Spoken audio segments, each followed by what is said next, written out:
effectivement, aujourd'hui, on assiste à deux processus qui sont analogues et contemporains l'un de l'autre. C'est à la fois l'effondrement du vivant dans nos sociétés, la destruction de la biodiversité, le dérèglement climatique qui menace la survie des communautés humaines sur Terre, et parallèlement un effondrement des institutions démocratiques. On voit partout la régression des libertés, on voit partout l'émergence de pouvoirs autoritaires. Et les deux phénomènes sont liés, c'est-à-dire que ces pouvoirs autoritaires encouragent des politiques de plus en plus destructrices, de plus en plus prédatrices et non respectueuses de la vie.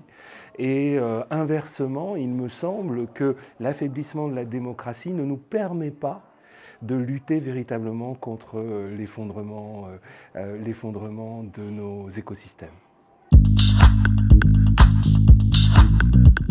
Alors nous sommes prisonniers finalement d'une histoire, et nous sommes prisonniers d'une trajectoire qui a fait que nous ne concevons la démocratie qu'autour de l'élection et de la représentation. Des gens qui agissent en notre nom, mais sans nous les citoyens. Alors la démocratie, à l'origine, c'est vraiment la participation des citoyens au processus de décision. Il faut que ça devienne une réalité, que ça devienne concret. Et donc, la théorie politique, moi je suis un théoricien du politique en même temps qu'un praticien, elle nous invite finalement à changer d'imaginaire politique, à changer d'imaginaire de manière générale, mais à se dire l'élection ne peut pas être l'alpha et l'oméga de la démocratie. Il faut trouver, et ils existent, c'est ça le bonheur, des mécanismes pour impliquer les citoyens, pour leur donner des responsabilités, pour leur permettre de contribuer, parce qu'on a plein de citoyens disponibles.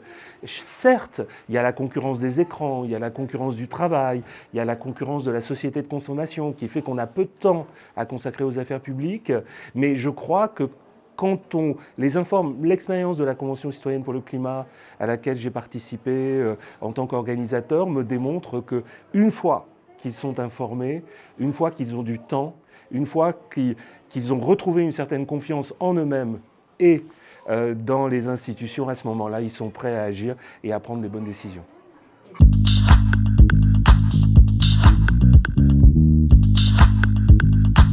Alors l'enjeu aujourd'hui, c'est d'essayer de rendre la démocratie plus vivante pour respecter le vivant. C'est-à-dire qu'il y a un lien fondamental.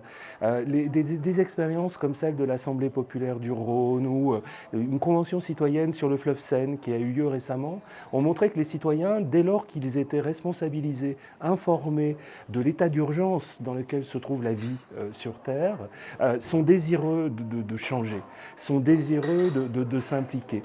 Et il y a vraiment un lien très fort entre l'existence de notre démocratie, alors évidemment pas la démocratie représentative, celle qui aboutit à la loi du plomb, qui vient d'être votée, mais une vraie démocratie participative, délibérative, qui inclut les citoyens et qui peut-être à terme inclura les vivants non humains. Cette démocratie, je crois, et ce ne sont pas des paroles en l'air, cette démocratie, elle pourra peut-être éviter le pire. Il y a un enjeu, c'est clair, de réveiller les citoyens, c'est-à-dire de les inciter à s'engager. Je crois qu'effectivement, nous disposons aujourd'hui de plein d'outils pour pouvoir faire participer les citoyens, à l'image des conventions citoyennes, pour pouvoir délibérer de manière efficace et de manière juste. Je crois vraiment au dispositif d'intelligence collective. Ça marche quand on met les gens autour d'une table, des gens très différents, et qu'on essaye d'approfondir les controverses et de rapprocher les points de vue. Ça marche à l'échelle locale, bien sûr, mais je l'espère un jour aussi à l'échelle nationale, voire à d'autres échelles. Donc je crois beaucoup à l'outillage de nos démocraties et au fait que ça existe. Il faut qu'il y ait une volonté politique. Pour l'instant, cette volonté politique, elle est absente de nos gouvernants. On a des gouvernants qui sont sous l'emprise d'intérêts économiques. On a un système politique qui travaille presque exclusivement pour un certain nombre d'intérêts économiques et financiers au détriment des intérêts du vivant. Il faut rétablir un équilibre. Ça peut passer par la reconnaissance de la personnalité juridique des non-humains. Ça peut passer aussi par de nouveaux dispositifs de représentation et de participation.